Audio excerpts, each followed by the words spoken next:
G'day listeners and welcome back to another episode of the Keeper League podcast. We're the AFL fantasy podcast that doesn't talk about the superstars.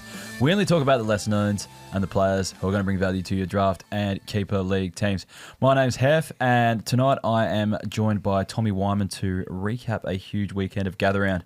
How you going, mate? Yeah, good. Thanks for having me back on. No problems. I noticed you're wearing the exact same shirt. Yeah, I know. We've worn the same shirt. Yeah, How embarrassing. That's good. We'll have to start texting ahead before we... Well coordinated. I think the old Uniqlo shirts, they're pretty popular these days. Best in the game at the moment. No, they're not bad. I heard you and your mates have a bit of a story about a Uniqlo shirt. Well, yeah, we were on the hill for the first game, which we'll speak about in a bit. The Crows game, and four or five of us wore the same shirt. So yeah, it's we didn't coordinate that very well. But how does that happen? Yeah, I don't know. It's just the same white shirt, but it's all right. That's pretty funny. Well, get around the Uniqlo shirts. We need to get a brand deal in here or something. That's like right. that. We start putting sponsors up. Uniqlo. Yeah, definitely. Gather round. How'd you find the whole weekend? How many games you go to? What are your thoughts? What are your feelings? What are your emotions? Got to four games. Four games. It's just it's just such a good weekend. Yeah. If you're a footy supporter, footy fan of any club, it's just it's awesome. Yeah, it is the best weekend. It is. Peter Malinowskis, our premier, said today basically there's just something special about having every fan of every club in the town. Well, fans of all clubs, in one town at one time. It's incredible. Like it's a massive weekend. What games did you end up going to? So I went to the Crows game on Thursday. Yeah. Collingwood Sydney Friday. Yeah. And then the two games at Adelaide Oval on Saturday. So Carlton West Coast and Essendon Melbourne. Yeah. I went to the same two Thursday, Friday at Adelaide Oval. Went to the Barossa, North Melbourne versus Gold Coast. That looked really Saturday. nice. Yeah, it was great. I'm from the Barossa as well, so it's like a bit of a hometown type deal. But pretty crazy there's AFL now. Yeah, I know. It's incredible. Yeah. I know there's temporary stadium stands and stuff like that, but the way it was all set up, I don't know if you saw it from the broadcast side, you wouldn't have. But there's a two-tiered level, and you watch the bottom left and top. The top proper tier. Grandstand they've got there, and the rooms and all that looks really good. Exactly. So it was awesome. We actually had I actually had change room passes for North Melbourne, but they lost, and we didn't really want to go down. So it was and it was also like a 1,000,000-mile line to get to the bus. On the way back as you got the shuttle, did you? Yeah, so that was the other thing, the bus back to Gawler to catch train. So didn't end up going down. I wanted to catch Harry Sheasel and play some footy numbers with him, but I felt like he would have been in no mood after the loss. Right, so didn't bother going around. But went to that one. I think I went to the Adelaide Oval at Saturday night, and then I went to the Port game, obviously. On the Sunday night. So it's just the best weekend. I'm going to be devastated if we ever lose it. I really hope we'd never lose it. Yeah, it's so good. Yeah. I haven't heard people speak a bad word of it. And it just keeps getting better and better. So we've invested so much in it as well as a state. And then also it's just perfectly located, in the middle of the country. Yep. Everyone can come over. So Melbourne people can drive here, Perth people can fly over. It's just close to everything. I don't think it would work in the northern states. Yeah. I don't think people would go to Sydney for it, or Sydney people just wouldn't rock up. The locals probably wouldn't rock up. Same with Brisbane. I hope we never lose it. Tassie's got a fair claim to it, but I don't know if it has the population. You can't drive there. Well, you can, but they don't need a lot of ferries. That's How right. do you get more ferries? It's just perfectly placed, and even just walking around the city today and down at Glenelg, there's still so many people hanging around for the weekend or school holidays. So a lot of just salty, makes so much sense. A lot of salty Hawthorn supporters still hanging around, I reckon. Yeah. Apologies to the Hawthorn supporters that are listening. We'll get to that game later. Anyway, let's get into the round reviews. The Crows game versus Geelong. Tommy, are you over this one yet? Or I am. Watched it from the hill, which I generally don't. The hill's great. Don't get me wrong, but it's great for a party. It is great. It's definitely good for a few beers, but in terms of watching it, structures and all that, I tend to be a bit of a nerd at the footy. It's not the greatest for that, but I am over it. I thought the Crows were decent, but there's still a long way to go. Definitely not the finished product at all. I'm not tall enough for the hill, I've learnt. You have to get there early. Yeah, we got there about 5:30 yeah. and just get the front, and that's good, but you still get people walking past. Definitely got its place, the hill. But I thought the Crows were okay. Geelong are just Geelong, aren't they? Yeah, exactly. They just find a way to win a lot of the time. I've got two Crows players I want to talk about. Wayne Miller, he scored the 85 points. Can he ramp up his scoring from being a 60 kind of average guy, or is it just too hard for him with Laird and Hinge in the side? I think it'll be hard. He needed this game, to be honest. I think he's been out for a while. He's missed almost, 10 months of footy. Yeah, but then if you factor that in over the years, he's probably missed almost 2 or 3 years. I think it was his 100th game maybe last week. And he's 27. Yeah, exactly. Crazy. So yeah, it's I'd love to see Miller, lock down that spot at halfback. I don't think he has yet, to be honest. I really like the guy we're going to talk about next, Luke Nankervis, for that role. But I don't see him pushing more than 60, definitely, but I don't think I can see him getting much further than 80 or so. Well, on to my boy Luke Nankervis, the Nanky Panky, I call him, because I've got him in my keeper league team. Scored the 71 points. Scored it right. He's got that kind of run attack, carry off that halfback flank. Just some of his touches, a little bit off, that's it. There's a few wayward handballs and stuff like that they turned over. Do you think he can... I know long-term I like him, but what about short-term? Do you think he's somebody who stays on the side for the foreseeable future, or is he on a knife's edge and could be in and out of the side? He's on a knife's edge. I would think, if it was my team, I'd have him in above a couple of players. Yeah. Definitely, I think he's just got such high potential and can play sort of wing, half-back, half-forward. He was drafted as a half-forward as well, but... he just has so much poise, and he's got a few things he needs to clean up. I think sometimes he can bite off a bit more than he can chew, but he'll get there for sure. I think he's going to be a star. To be honest. I hope you're right. And I want him playing in the short term because I don't have really that many defenders at the moment. But it's tricky. The Crows sort of have a fair few options in that sort of last, 22nd, 23rd man. Yeah, correct. Type. So, and then you think about, Hinge, Led, Mira, they're probably in ahead of him. They'd be ahead of him at this stage, and then guys like even Isaac coming in probably took his spot, to be honest. Well, I like him across the halfback. Cumming kind of keeps him on the halfback line though, which is kind of a positive, I think, because Scholl was probably the other one. Although Scholl got subbed out. Scholl was not good. Yeah. So I'd have him above Scholl in a sort of pecking order. Hopefully that keeps him in for the for the I don't think the Crows do though. I don't think exactly. No. Onto the Geelong games. Most of the too good for the podcast players perform well. Patrick Dangerfield's probably too good for the podcast once again. How good is he? As a forward in AFL fantasy in all formats now. Everyone's going to be snapping him up. He's going to be. He's a match winner, both in fantasy, both in real life. So I think that's the only player we really need to mention, and we won't need to mention him in the future from now. Collingwood versus the Sydney Swans. This guy was my number one waiver wire pickup of the week. Ned Long. Did you hear Craig McRae's press conference afterwards? No, I didn't. But it's basically just talking him up, saying sub vest is over, no more. Okay. He's our starting midfielder. He's I must have just lost beast. it in all the footy. Yeah, I know. But he was everywhere, wasn't he? Yeah, he was incredible. 23 CBA, 17 contested possessions, which was a game high. Yeah.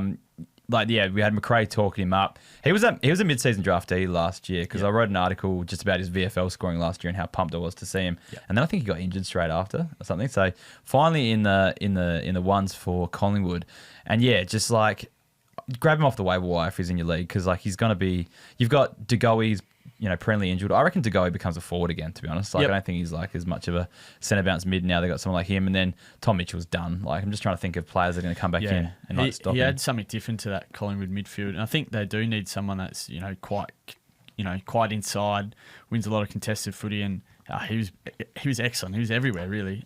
Some of his handballs are fantastic. Yeah, just way works the traffic and gets it out. Yeah. Scott Pendlebury's the other one. 103 points. He's got back-to-back tons now. He's kind of winding back the clock.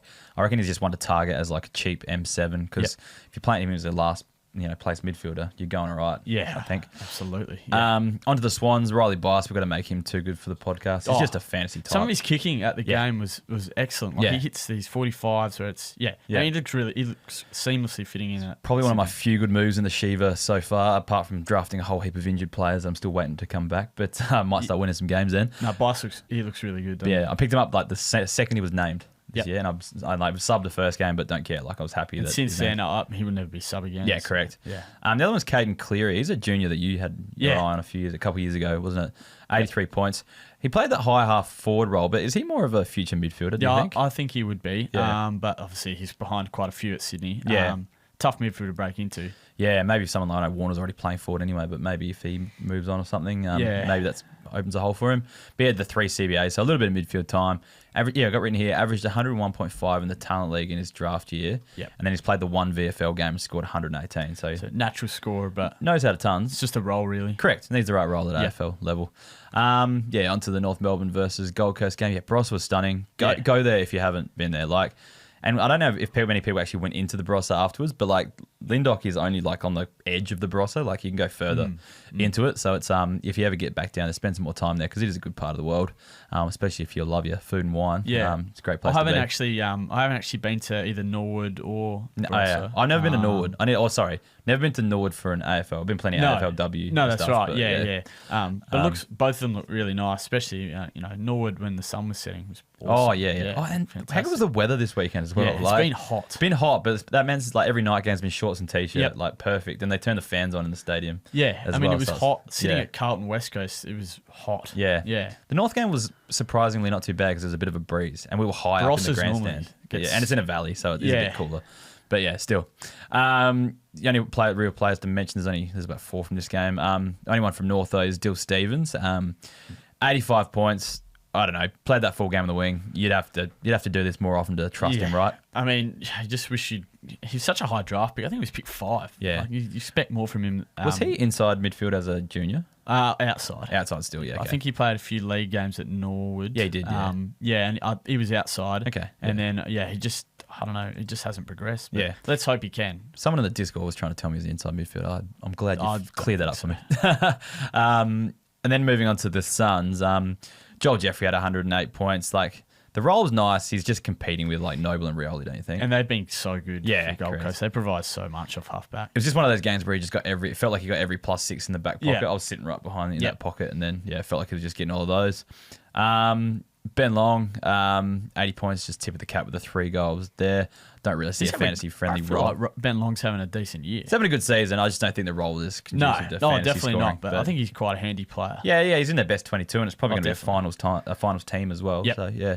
And then Sam Flanders, 78 points, only the 5 CBAs. So I mean, that's just so frustrating, isn't it? What do you think's going on there? I don't really know, to be honest, because I feel like Vim has backed him in, but now it's feels like he's just been outcast in that role. Yeah, correct. And it sucks for fantasy, to be honest.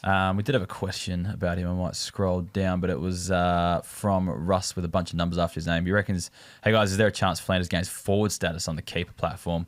I reckon absolutely. Like definitely. 50% forward for 3 weeks. He's got 1 week down, and I just don't see him moving into that midfield. They're liking Humphrey over him in the guts at the moment. Yeah, Humphrey's going to be a star as well. It's so frustrating for Flanders. He'd have to be frustrated himself. I imagine he wants to be a mid. Yeah, the positive is you might get forward status next season. You might see someone like Matt Rao move off, although I reckon if they go well, Rao sticks around and I want him to stay. I don't want a big club to get him, to be honest. Yeah, anyway, there's talk of Geelong poaching him if anyone's going to be state news, but they're after everyone. Clayton Oliver as well. They can't get them all. Harley Reid. Yeah, exactly. Harley Reid's another one too. Onto the Carlton versus West Coast game. Admittedly, didn't see a second of this one, but you were there. So I was there, yeah. It was good. Adam Sard, 91 points. Back-to-back good scores. Is he playing a bit more attacking, you think, at the moment? Yeah, I think so. Well, if you think about it, like, Carlton don't really have a lot of leg speed in that side. I think they've been criticised for it. And also their kicking it's not great. They don't have a lot of great elite ball users sort of half back. But Sard really does provide that bounce, and he's one of the best half back. I think he's great when he's running off that half back line. Yeah. It's good to see. I'm a big fan of Adam Sard. Well, Ollie Hollands has kind of boosted his scoring as well since Sard's scoring well. So I don't know whether they're relying on Sard more for the attacking thing, which means kind of like, Hollands might be able to sit back a bit more. And I don't really know what the goal is, but I probably need to watch it. I did go to the Collingwood-Carlton game at the MCG a week ago. But did you? Like, the only thing I noticed there was Doc was playing more in defence in that game. Yeah. So that kind of freed him up a little bit. But I don't really know. Like, it's a week proposition. A lot of this is like a bit of West Coast factor as well. Yeah, they weren't great. Yeah, I've got to say. And every team that plays West Coast. It's just, I mean, they've fallen so far for such a big club. But it must be frustrating for them. Doc's the same, 87 points, finding more of the footy, but West Coast factor, Charlie Curnow, 85 points. You just hope that he can do it against better opposition. Yeah, just a few things he does. He's just like slightly off still. Yeah. But I mean, he'll be okay. Who'd they send to him in this game? Was it that young fella?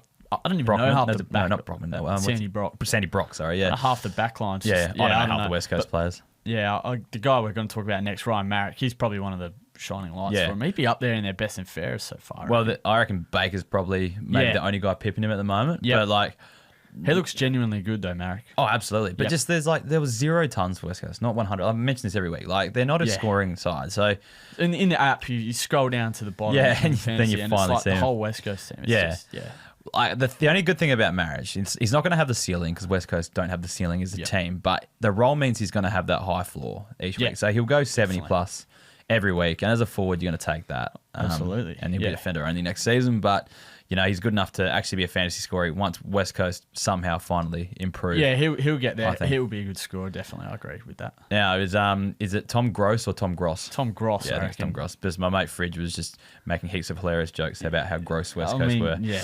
and but thought it was hilarious. Gross was good, though. He was actually, one of the shining lights. What do you have, 72 points? Yeah, and 20 CBAs. Jesus. That's like a lot of CBAs. Do you reckon like them dropping Kelly is like a pathway for him, or do you reckon Kelly comes back in? Or Kelly would have to come back in, wouldn't he? do you reckon he drops in those CBAs, or do you reckon they just rate him high enough to keep playing him there? Oh, geez, Kelly comes back in. I don't know what he actually got in the waffle. Yeah, I assume he think he had a quiet day. I think I he? read quiet day for Kelly. Yeah, actually, I looked at the scores today. He wasn't even featured in the top few. So, right. Yeah. Okay. So I mean, maybe not next week. Maybe not straight back in. But he needs to show something. I reckon Kelly. He's been terrible. Yeah, and not the only one, but I think he may even just drop the head and crack the shits. Like there's a bit of danger of that. I reckon. Yeah. He needs some good performances. How old is Kelly? Be close to 30. Yeah, he's been around for a while. He's a mature age draft pick. Yeah. I'll let you look it up for me in a second. We'll move on. 30. Yeah, that's what I thought. Yeah. So close to 30. I mean, Gross looks good for the future. Yeah. He won't get 20 CBAs when Kelly comes back in. I wouldn't have thought. Yeah. Hopefully Kelly just doesn't come back in. Yeah. On to the Bulldogs versus Brisbane Lions. I was on the bus for most of this one, but Lockie Bramble, 86 points. He's actually scoring okay this season. He's had one stinker. He had 20 in round 2 from about 70% time on ground. But everything else has been kind of 60 to 80 plus. He's got the role, takes a few kick-ins. Yeah. Bailey Dale's having a quiet year. I think he's getting a bit more attention. Yeah, I'll definitely get him more attention because he's such a good kick. And he's the only one across there that really has any impact. Yep. Really. So Bramble sort of gets off the chain a little bit. Yeah, and that's probably helping him out at the moment.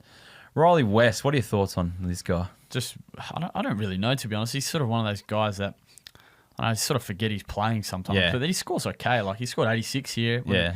And like a few CBAs as well. But he's a tiny little fella. Like he's more of like the stoppage CBA guy. Yeah. He's not like a guy who'll go on midfield for. No, forward half stoppage. Yeah, like, correct. He's a threat like around goals, but no, never seems to get more than that. Nah, probably not. It's probably a tip of the cap than anything. And Riley Sanders is actually on the Too Good for the Podcast bubble finally. Yeah. The 80 points on the weekend, but like I'm still concerned about when Bont and Treloar come back, aren't you? When are they back? I'm not really sure when. Bont, I think, is this week. Okay, right. And I'm really hoping, that just like kind of reshapes the midfield a little bit. Namely, I'd love Joel Frazier to go back to halfback. Yeah, I just don't think that's going to happen. And then, I think Treloar, he re-injured his calf, so he's a fair way away.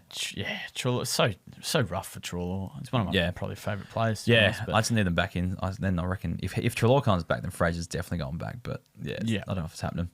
But it's just good to see Riley Sanders. Just enjoy it now with the forward status because he probably won't keep it. Oh, I don't know. Actually, he's been pushed out a little bit, but over the last couple of weeks, maybe not. Jasper Fletcher. Yeah, good. He's a guy we've always been big on. We've talked about him a lot over the last couple of years. Had the 98 points. I reckon every time like I'm making a TikTok pick up a guy type thing, he goes big the next week, which has been good for me so far. He got defender status as well, which is probably something we should talk about a bit later on. But he's also on the Too Good for the Podcast bubble. I reckon I looked today, he was 75% owned in keeper. It's pretty much done. I feel like I think in terms of their youth at Brisbane, I feel like the Ashcroft boys obviously get most of the attention. Yeah. And Fletcher does he slip under the radar a little bit? I reckon he's a gun. All right, although there was an article on AFL.com.au last week about saying how good he wasn't, effectively just saying how underrated. Because he came in his first year and just has fitted in straight away. Yeah, exactly. He's excellent footballer. Yeah, gun. What else looking at? I got a few tip of the caps. Oh no, Levi Ashcroft as well. 98 points playing out in that wing. I mean, also got forward status today as well, which is ridiculous. Yeah. Awesome for one of my teams, except I don't really have any midfield to replace him. Like I need to trade some forwards, I think, and stuff like that for some midfielders. But he's a gun, and he probably should be too good for the podcast as well. I think he's on the bubble there as well. Tip of the cap to Eric Hipwood with 5 goals and 86 points, and then Archie with the 2 goals, 22 touches and 6 marks, 96 points for that. just can't rely on him. How much of the Melbourne versus Essendon game did you actually watch? Getting to this point in the weekend where I was like, I've seen a fair bit of footy now. Wasn't the most entertaining game, but still great. I think they still got a great crowd there. I think it was hot. Was it 40 in the 40s? Yeah. They schedule it well, like the teams with the big support groups play there and then in good spots. So Essendon are always going to bring heaps of fans. Yeah, there. definitely. And yeah, no, it was decent. It's still footy. It's still great to be at. Yeah, it was pretty funny. I went on the hill, and I was by myself actually because my other mates had tickets, and I was with Geordie, who had a gig for the first quarter or something, so he couldn't be there.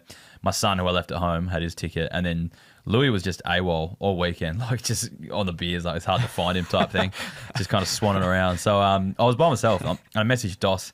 I was like, where are you guys? And he's like, we've only got hill tickets, so come around there. So I went around to the hill, and Ryan Carmody was there, who is the creator of Footy Grid. Doss and him made it together type thing. So he's a creator of Footy Grid, and I was chatting to him. And then I realised Ryan Power was also in the stadium as well. So he's the creator of Gridley. Yeah, right. Gridley's awesome. Yeah. So I kind of forced the two of them because there was a bit of a war between the two platforms back there. So I forced both of them to sit next to each other, like in the last quarter, and like just kind of chat it out. Yeah, funny though, they just got on like a house on fire. Just two like dev nerds just talking about making games and stuff like that. And they just like by that point the footy wasn't that interesting either. So so I was just like laughing at that and kind of setting that up, and it was great. The two of them got like there was such a war between the two platforms, and they just got on like a house on fire because they obviously got heaps in common and stuff like that. So yeah, that was pretty funny end of the night. So what I'm trying to say is I watch fuck all football. So anyway. And these two sides are, they're tough to watch at times. Essendon were okay, but Melbourne's got some problems. The first guy I want to make note of is Cozzy Pickett. I just feel like he's playing like we always seen him as like the CBA guy. You go to centre bounce, get the clearance, and then go forward. Yeah, inject a bit of pace. Yeah, I feel like he's playing way more in the midfield though, like as a midfielder, because like you'll see him like take a mark on defensive 50, like kick it down the corridor, link up for the next play, deliver it inside 50.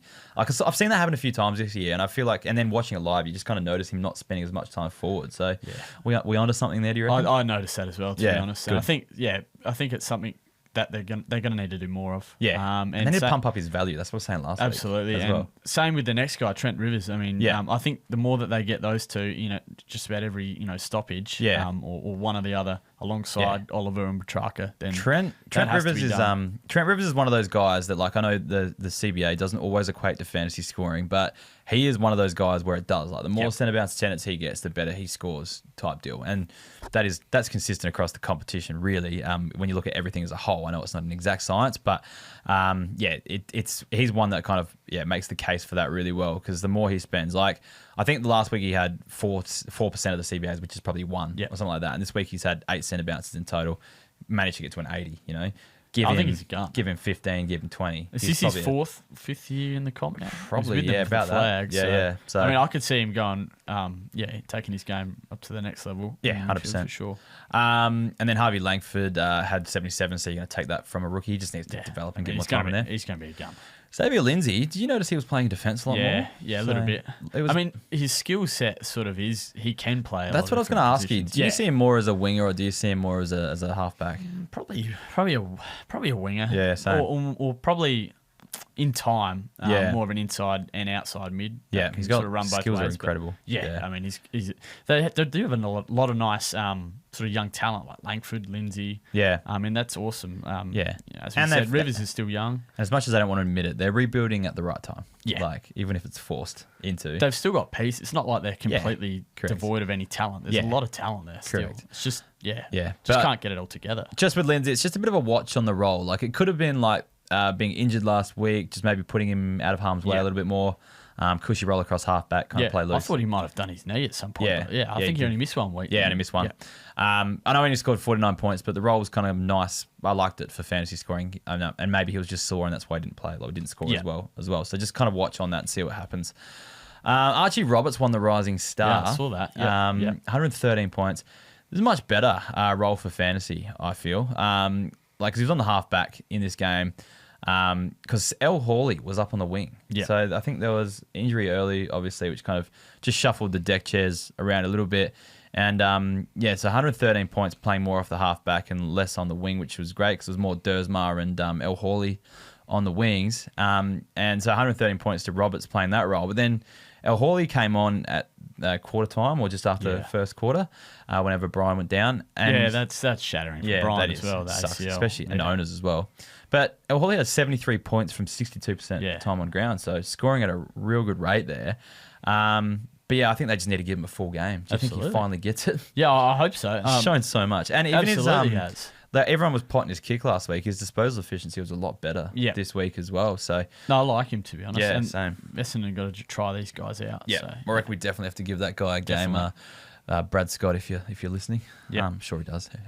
Every week he's got on his podcast player. I don't think Brad Scott would be a podcast listener, to be honest. I don't think the Scott boys really. I don't think they enjoy anything that's like remotely entertaining. To be honest, no, anything that's fun. That's right. Sam Draper is, if he wasn't like 75% owned already, he would probably be my number one waiver wire pickup of the week. So now Brian's injured. He's just got forward status today. Scored 101 points. And he's only had 32% of the centre bounce like attendances before this game. So he's going to be at like 100% of those now. He has to, doesn't he? Yeah, correct. Yeah. So that's like a massive win for owners out there. Like probably the Brian, people have got the Brian Draper combo. Yeah. So hopefully you've got another ruck to be able to play forward. But yeah, massive change with the additional forward status. So well done to those coaches there. Enjoy that. Will Satterfield, 101 points. He plays that accountable role, almost like a tagger. He's pretty much a tagger, really, or he can play out on the wing. But I just wonder, like, is this sustainable? Like, or does when Caldwell comes back in, he's out? I'd worry about his job security. Yeah, I always have. To be honest. Yeah. And, like, Essendon supporters are really loving this win or whatever, but you got to remember you're playing Melbourne as well. So it's like, once someone like him struggles a bit, he's usually the whipping boy and first one on the chopping block. I don't think he's best 22. Yeah. Do you even think Sardis is best 22? Was he fit and available on the weekend? Because there's talk of him coming back. I think he is, because you've got to be playing these guys. I mean, such a high first round pick.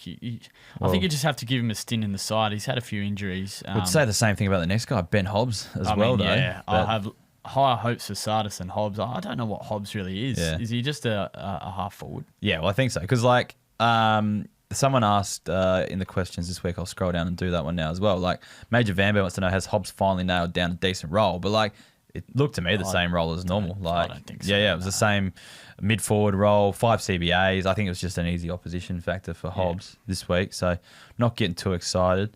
We'll do a few tip of the caps. John Menzies had 96 points. That's tip of the cap with those 4 goals.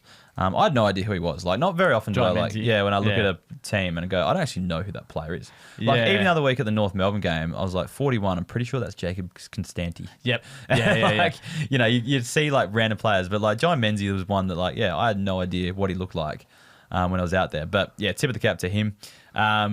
Zach Reed, 90 points. Is that a tip of the cap? 10 marks, I think. Yeah. Melbourne don't have any key forwards. Melbourne don't have any forward structure at all. Yeah, exactly. So he just took 10 marks back there. I feel like they just bombed in a fair bit and picked them off. A lot of classic people loving him this week because they had him on field. Were forced to have him on field and put up the 90 points. But I don't think it's sustainable from a draft point of view. I think he would be on the waiver wires in our league and I wouldn't be going near him. Yeah. All right, on to the Richmond versus Fremantle game.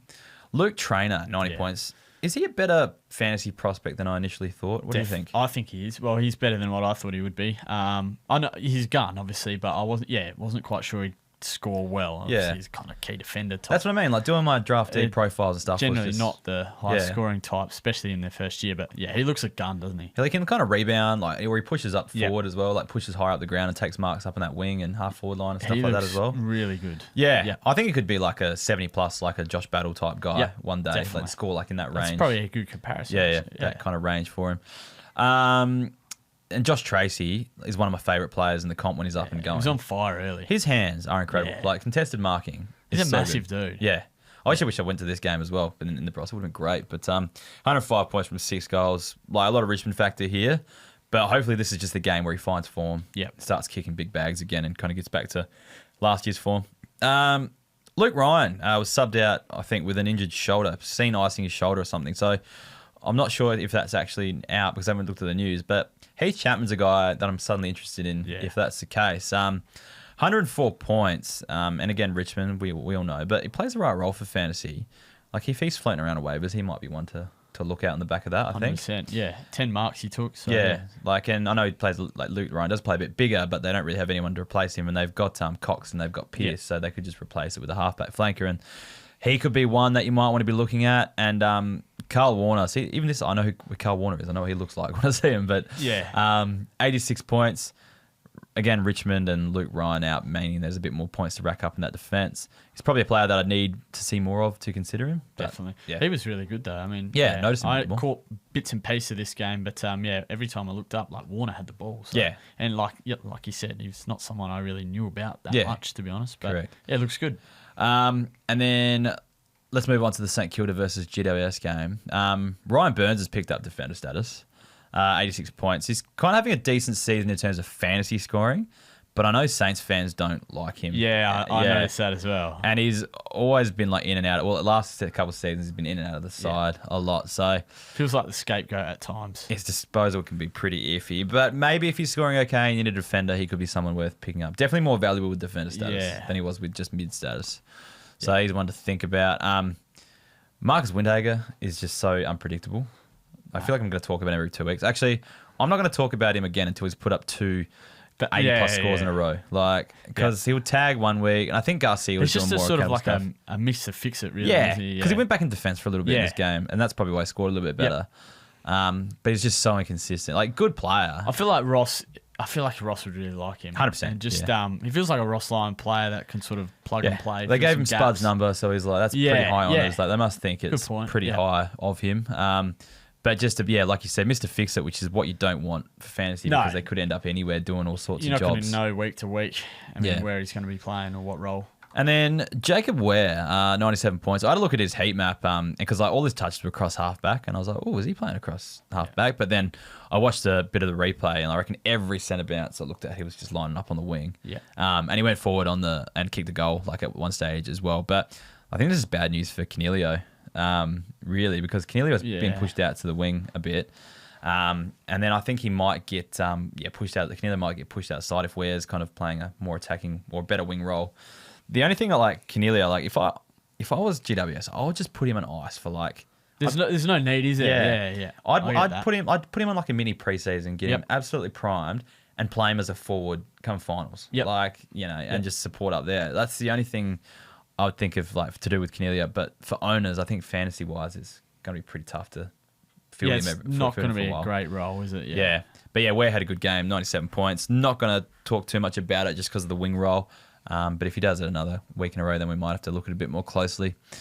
On to the Port versus Hawthorn game. We get so close to sacking Ken Hinkley, and he just pulls one out of his backside. So. I saw actually that. I think there was those signs that get put up. Do I ever? I know. Yeah, I've known someone who's put one up before. Yeah, I think was there one that went up after this game? Yeah, it was like I think they wrote on it. Wrote on it. Wasn't expecting to win this. Yeah. I mean, that's just. It's pretty crazy how it gets here, isn't it? I think the issue is more that for some reason, for anyone that isn't a Port supporter, one good performance writes off the last 6, 7. Yeah. You know what I mean? And that's what people don't see. It's like, how could you do that? You won. I'm like, yeah, we won, but it's like I feel like it's quite a complex scenario. It doesn't make up for the finals capitulation. It doesn't make up for losing to Essendon. And that's what the sacking is about. Yeah, exactly. And it's just like, it always seems to be like this week he's going to go if we lose, and then he wins. It was like, that was last year, and then we beat Sydney by 100 points. Like, it was that's right. probably ready to get sacked. And then it just doesn't matter. Like, you go back in 3 weeks' time, we're losing to shit teams again.